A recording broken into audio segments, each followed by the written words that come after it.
Hello. Hey, everybody. Hello, hello, hello. I hope everybody's doing well. I hope you're doing great on this Thursday. And I hope everything's going wonderful.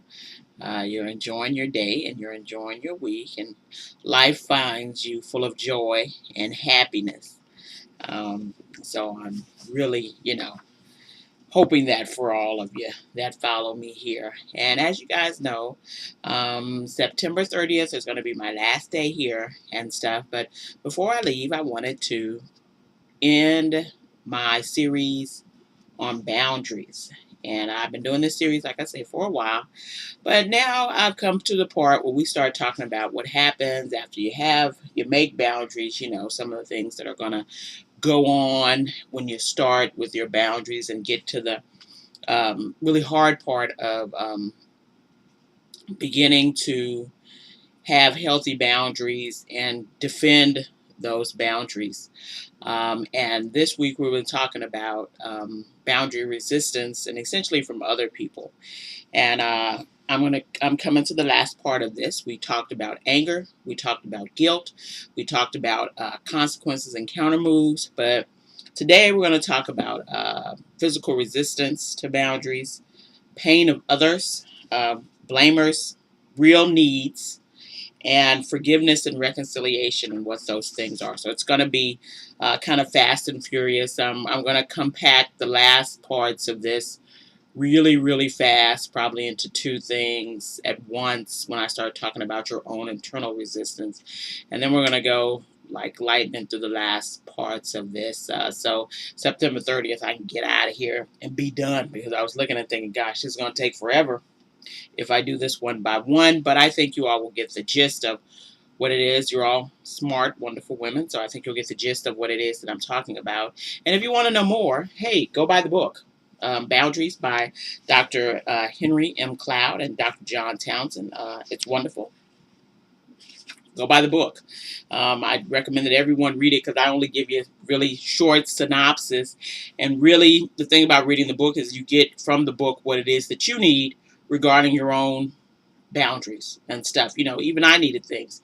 And I think I have pretty healthy boundaries. But even I needed to shore up some of those boundaries, to figure out some other things, and, some things to move past and things like that when it comes to me and my boundaries. And it's been really a wonderful resources for me, and also letting me know that, yes, all this time having boundaries has been the right thing. It's really helped me a lot. And I'll talk about the positives for my own life of having healthy boundaries, what those positives are for my own life, having health, because there's nothing but positives for me with having healthy boundaries. So today we're going to talk about physical resistance, and we're talking about different boundary resistance on the last part of our different, talking about boundaries, the last part of our different boundary resistance when it comes to other people. And, you know, in the book it says it's sad that it has to include this section, but it's necessary to do this because I want to make sure, and I know they want to make sure, that you know all the possible things that will possibly happen to you as you set up healthy boundaries in your life and start saying no to people, and starting keeping bad things out of your life and letting good things in and stuff. There's going to be some resistance, particularly from people who are used to you being compliant to what it is that they need, and and stuff like that. They're not gonna be happy. So they're going to be resistant. And one of the things that may happen is physical resistance. And, um, when it talks about physical resistance, it means actual physical resistance. People actually fighting you physically about your boundaries.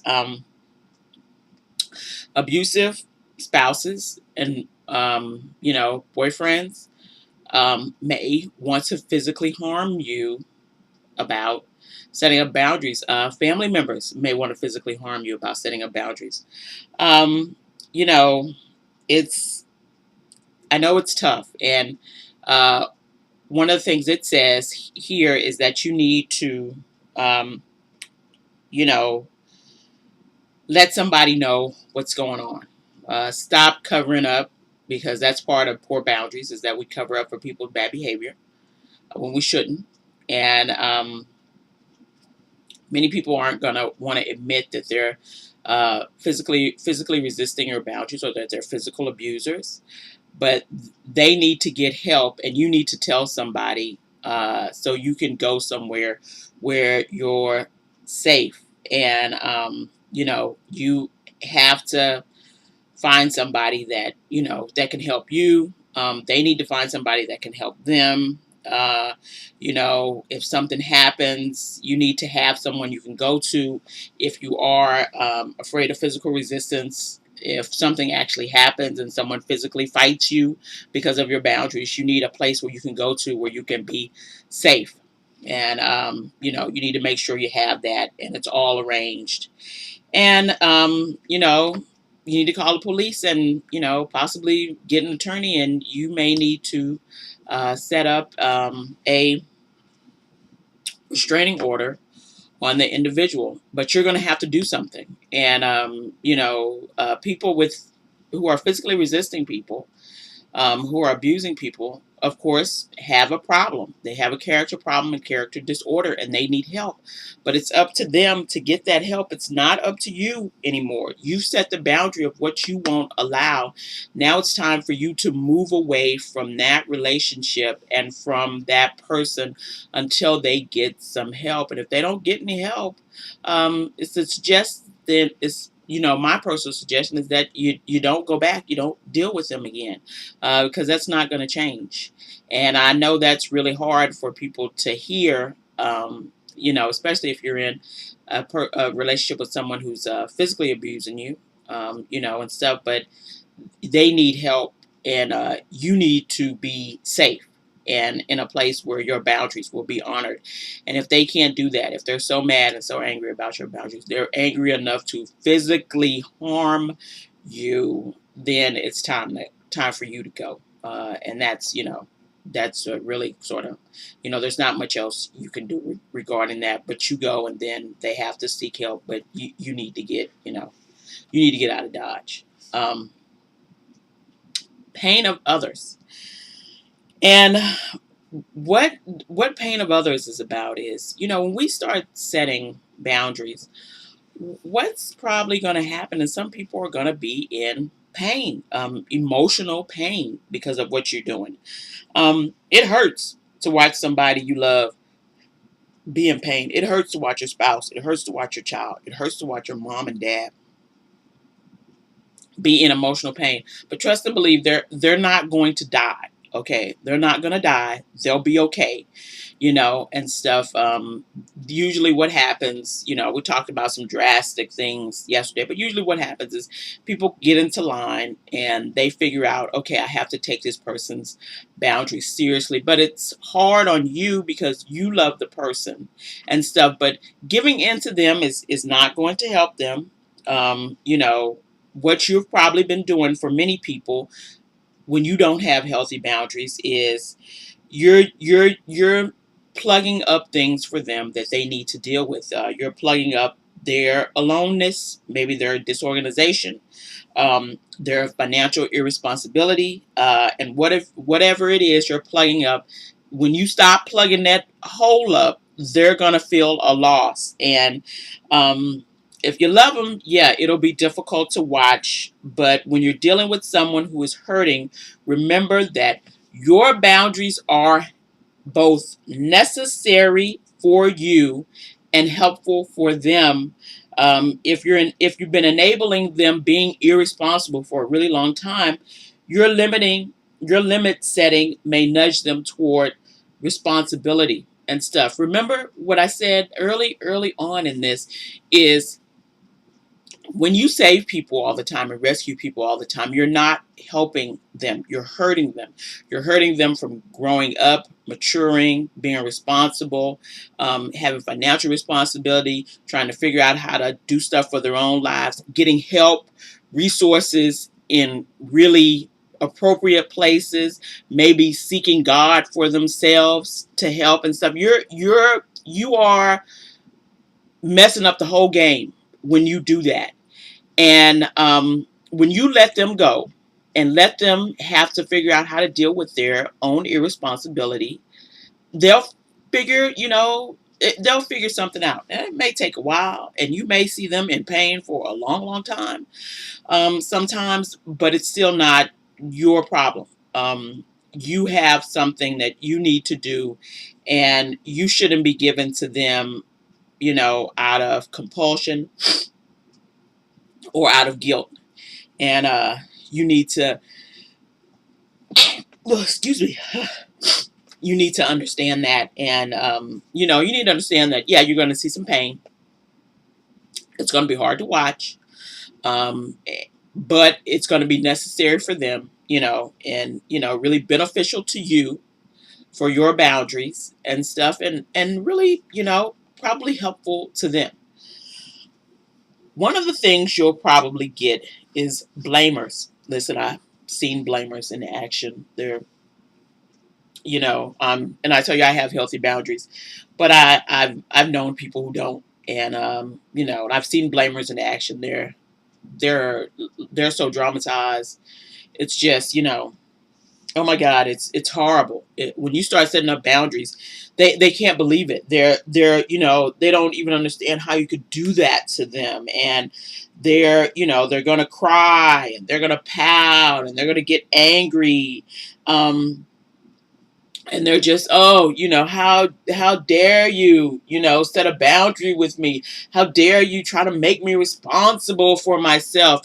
How dare you not let me just walk all over you, and stuff. And really, that's what they're saying when they're doing that. Oh, how dare you do this to me? This is just, it's not fair. That'll be one of the things you'll hear. It's not fair, and how could you do this to me? Yeah, yeah, you'll hear it. And really, when I hear that sort of thing, usually I just sort of tune it out, because it's just like, yeah, you really got some problems. Um, and you have to understand too that blaming people is a character problem. They have a problem with their own character. They want to make sure and make it sound like any misery that they're going through is all because of you. And it's really not. It's usually some decision that they've made, and stuff. The example they use in the book is of a woman whose brother has been financially irresponsible for a long time.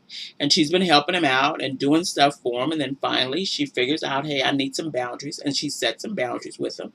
And he wants her to give him some money to get a car, but he's been physically irresponsible, so you don't even know if he's gonna pay for the car. He hasn't saved up any money, but he wants your money to buy something for him, because I need this loan, and they've never paid loans back. I mean, you have to look at patterns within irresponsible people, and you giving people loans, they haven't paid them back, and all. Why would I do that again? That doesn't even make any sense. Um, and what happens is, you just decide one day, I'm not going to do this. You've asked me for money, and I'm not going to give it to you. And what you will probably hear is that, in this case, it was just like, oh, I needed this car to advance my career. And, oh, my career or this won't happen because of you. I can't get this house because of you. I can't get this car because of you. I won't be able to finish school because of you. Listen, it's not because of you. It's because of them. And you have to put responsibility back on irresponsible people, okay? It's because of them. Responsibility for your life is yours all day long, okay? There's a responsibility for you. There's never a time where you're not responsible for yourself. Never.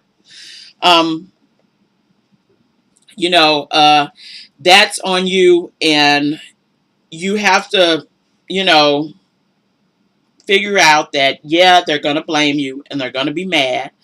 But you have to let them know that, I'm really sorry that so and so isn't going well for you, or you won't be able to get this house, because you haven't saved money, or you've been financially irresponsible or whatever. But, that's really your problem. And you have to, and I know people like, well, that's so, listen, it's more cruel for you to rescue somebody. I don't even know how anybody doesn't get this. It's more cruel for you to rescue financially irresponsible people and keep them financially dependent and irresponsible. That to me is way more cruel than me cutting you loose and telling you that you have a responsibility for your own money and saving money for yourself. But me doing that is way, I think me deciding to rescue a person, and ooh, that to me is more, that's way more cruel to me. Because what's going to happen if I'm not here anymore? You know, what's going to happen if you have to go to 20 million people and ask them for money, and stuff? What happens? What happens when you're not there? What happens when funds dry up? What happens when things go bad for you? What happens then? I'd rather you feel a little short-term pain to have a little long-term gain. Okay. Um, Real needs. And this one is going to be particularly hard for the soft-hearted and those who particularly feel guilty or bad about family members and stuff. Sometimes you have to set boundaries with people who are actually really in need. And you have to figure out what boundaries you have to set with them. But sometimes you do. There are always limits to what we can and can't give. There just are, and you need to say no appropriately to those things. Those aren't, these are not cases of giving reluctantly or under compulsion. These are instances in which your broken heart wants to give, but would burn out if you did it and stuff, so you have to figure those out. And there are times when you see people in real need and you have to say no. Your Say a family member has kids and they're irresponsible and their kids really need stuff and you really see them in, sometimes you have to, they need school clothes, or sometimes you have to actually say no to that real need.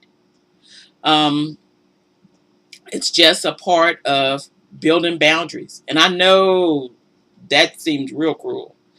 But if you've got children and you're not taking care of your children, or figuring out how to take care of your kids and stuff, and you come to a family member all the time, all the time, all the time, all the time. The kids need this, the kids need that. They're not even your kids and stuff, and you're gonna have to maybe say no, and that's a real need that sometimes you need to say no to. Learn what your limits are and give what you have decided in your heart to give. Say you just decided, okay, well, I'm going to buy the kids shoes this year, and they're like, well, they need clothes too, and just be like, I'm sorry, I can't afford to buy them clothes, but I will get them shoes. I'll get them each a new pair of tennis shoes or whatever. Leave it at that. If that's in your heart, that's what you decided to give. Don't let people guilt you into doing more than you actually can. Um, and to give and send other people in need to those who can help them. Send them to places if they need stuff.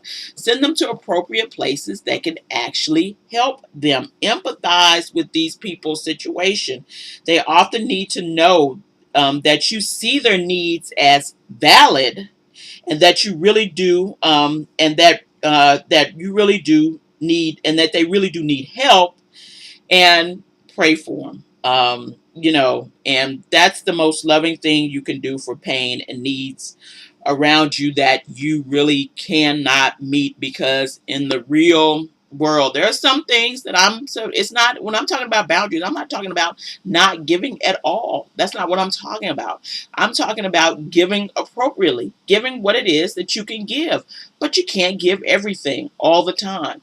And there's real need. You see real needs around you and stuff, but you can't always give to those things, because yeah, at some point it's like I can't take my rent and give it to people.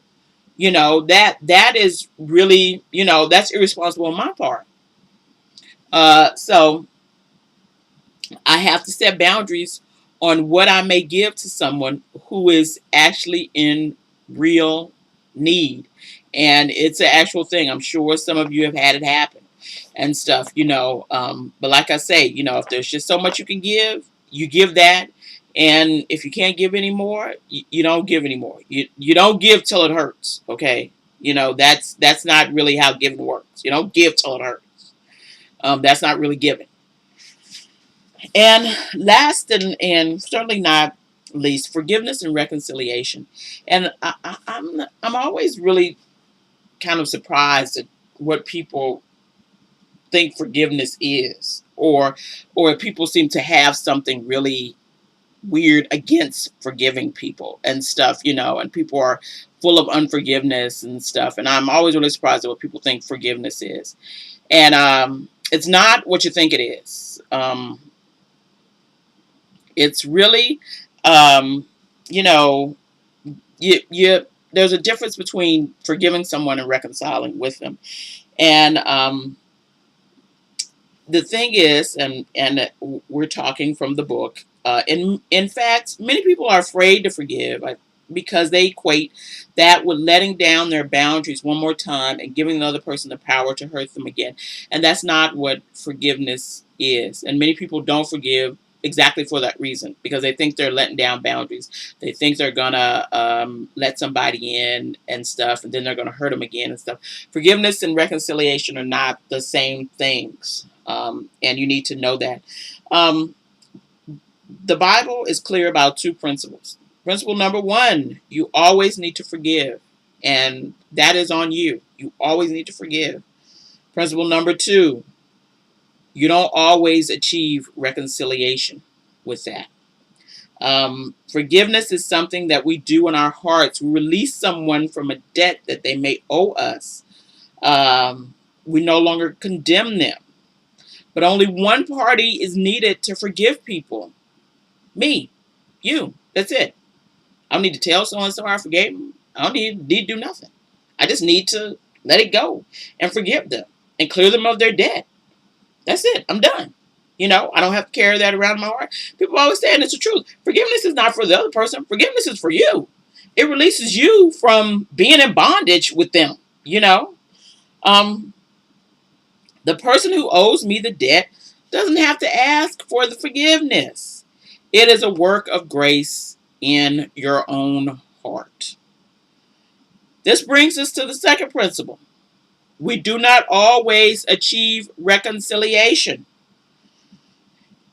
As if you're a Christian, God forgave the world, but that does not mean the whole world is reconciled to him. And although everyone is forgiven, not everybody's owned up to their sin. Not everybody's, so a bunch of people aren't, of course, a bunch of people aren't reconciled to God and stuff. And that would be reconciliation.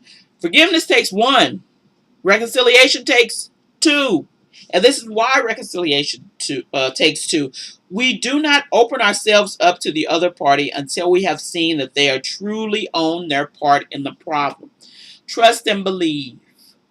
Unless people, I can forgive people, but unless people say, I'm really sorry about what I did, or I know I did this to you, and I know that was a bad thing, and I don't want to do that again. I know I hurt you and stuff, and I don't want to do that again. Unless somebody is doing that, there will never be reconciliation with me. It's okay not to reconcile with people, after you forgive them.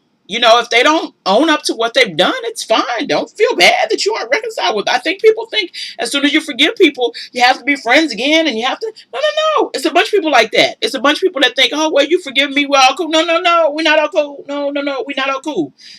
I may forgive people, but that don't mean I trust you.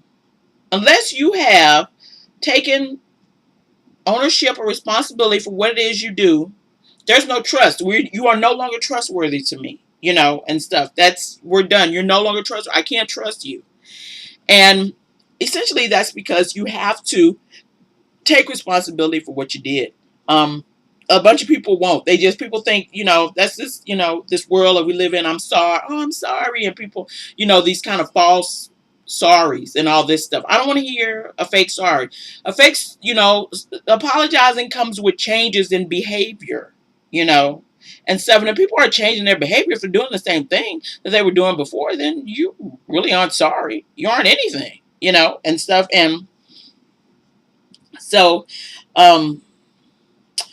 many scriptures talk about keeping boundaries with someone until they own up to what they've done and produce a fruit in keeping with repentance. True repentance is much more than saying, I'm sorry. It's changing your direction. I just said that. It's much more, true repentance is much more than apologizing. It is changing behavior and what you've done previously, that you don't do it again. It's now honoring the boundaries that you've set in your life. If someone says they're sorry and then they still are dishonoring your boundaries every chance they get, you know what? You can't trust them. You can certainly have forgiven them for what it is that they've done and in the past, but you can't trust them, and you can't reconcile with them. You need to clearly communicate that while you have forgiven people, you don't trust them yet, for they haven't proven themselves trustworthy. And believe, trust is something you have to prove. I have to prove myself trustworthy to people. I don't recommend anybody give trust to folks that they don't know. Everybody has to prove to be trustworthy. And that takes some time. It takes, whatever time it needs to take for you. That, don't feel bad about it. People need to prove themselves trustworthy. There has not been enough time to see whether or not they're really going to change. And if they change, then you can come in and you can reconcile with them. Do not think that because you have forgiven that you have to reconcile. You don't. You can offer reconciliation, but reconciliation is contingent upon the other person owning their behavior and bringing forth trustworthy fruits. That's it. And that's what you need to know. Although I can forgive people, that does not mean we will be reconciled. That does not mean you have all of a sudden gained my trust. Trust to me takes a really long time to gain. It's really easy to lose, but it takes a long time to gain back. And I have to see some changes in behavior for me to trust. And then you also have to acknowledge, hey, I did something wrong. I'm really sorry about what I did, and stuff. But that's just kind of how, that is.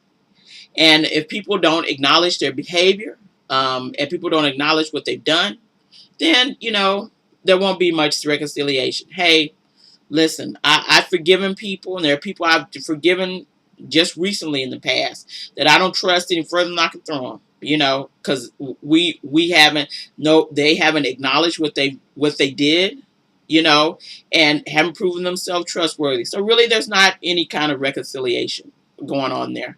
There's just me forgiving because that's the thing that I'm supposed to do. In my heart, as a Christian person, I'm supposed to forgive and essentially let the debt go of what it is that's owed. But that does not require reconciliation unless you meet the requirements of acknowledging what you've done and proving yourself trustworthy. It's that simple and stuff. So that's the last parts of boundary resistance when it comes to other people. Next time we will be talking about internal resistance. Essentially, what happens when you internally resist your own boundaries. What may happen when you kind of fight with yourself about having healthy boundaries, especially, you've never had them before and stuff. And yeah, these things will probably come up. We're going to talk about human need and unresolved grief and loss. So I'll see you guys next time. I hope everybody has a good rest of the week.